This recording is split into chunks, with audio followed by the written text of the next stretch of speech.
As I took this adventure to discover who I was and what I'm doing in life, trying to give myself some kind of purpose or believing that there could be a purpose out there for me to live by, I stumbled upon what self-love meant. And that was one piece of this large puzzle that has been in motion.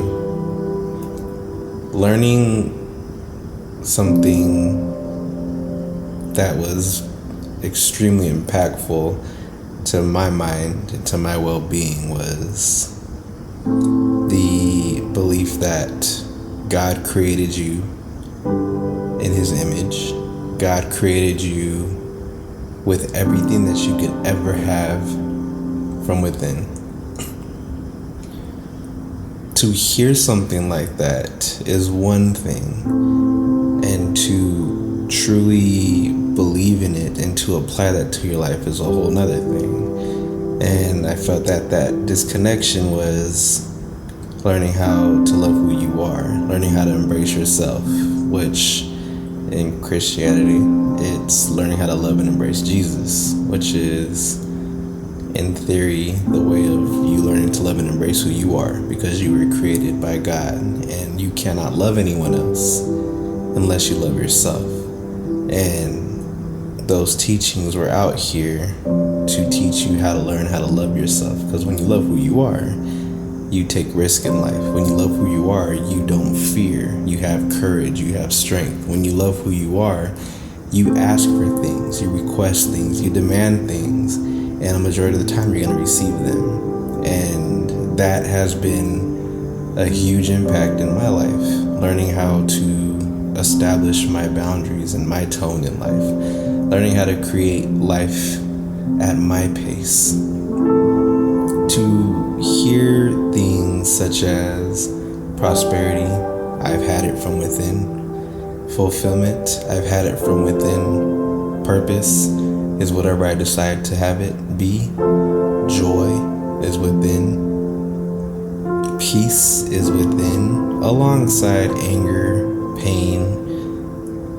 depression. It was a light bulb going off when you bring the validation of hearing that you are created with everything from within, and you attach that to self-love.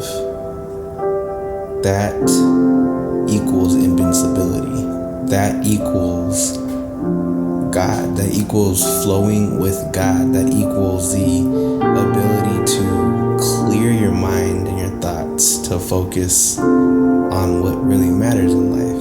And for me right now, that's God. And for me, for the rest of my life, that's going to be God. Knowing that this is a journey and an experience that I'm on, and this is my opportunity to live life and to explore, it's a wonderful thing when you know that you're protected in every which way. And that's the truth that I decided to believe and to develop within. And as I've learned that, it's made typical sense across the board to be able to see that in other people, to be able to see that everybody's just missing that one component, which is self-love, to bring the whole circle together. Yes, we have our choices that we make, but a lot of people are under this misconception that we don't have choices, we're not in control, we don't have freedom. We are in control, and everything that we're doing, once we become of a consenting age, that's an age usually in the teens, where we know if we want to say yes or no to something, that's when our freedom starts. It's a matter of being reinforced to hearing something like you have the freedom of choice. You're living a life with your own free will.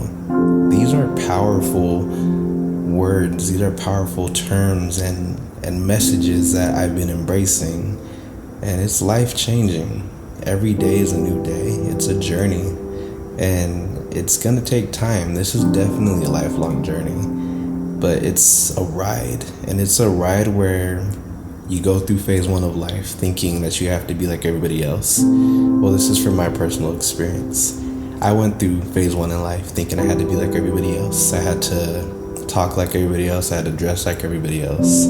I had to be seen as someone who fit in with the crowd so that way I could learn how to rise above them, meaning my status would change. More money meant nicer clothes. Nicer clothes meant better looks from people and more approval, more validation, versus having that, which we call nowadays the ego death, realizing that nothing is ever going to make me happy. Nothing's ever going to fulfill me. I don't know what my true purpose is. I thought it was to get money. I received the money. I'm not happy. I thought it was women. I got women. I'm not happy. I thought it was cars, clothes, material things. I got those. I wasn't happy.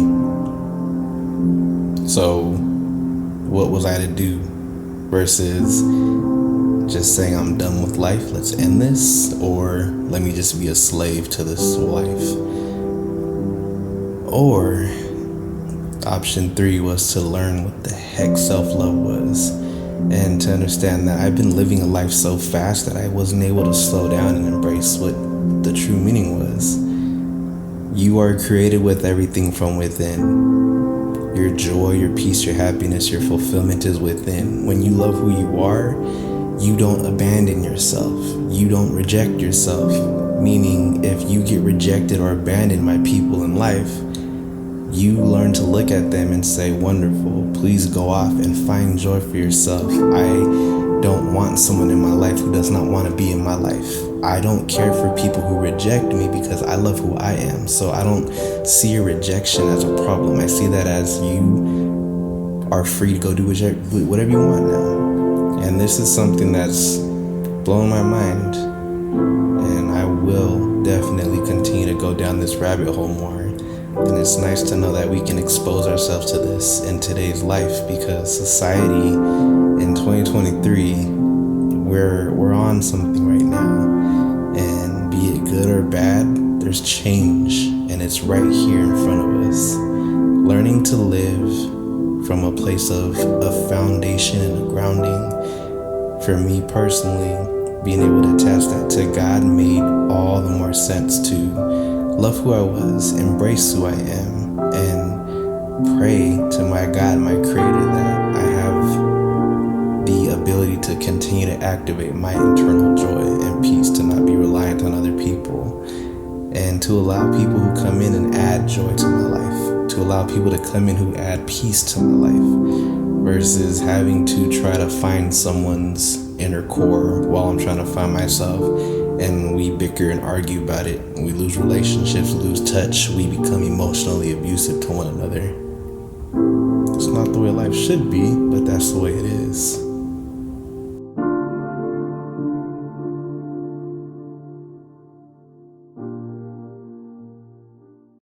The Prince Sewer Experience.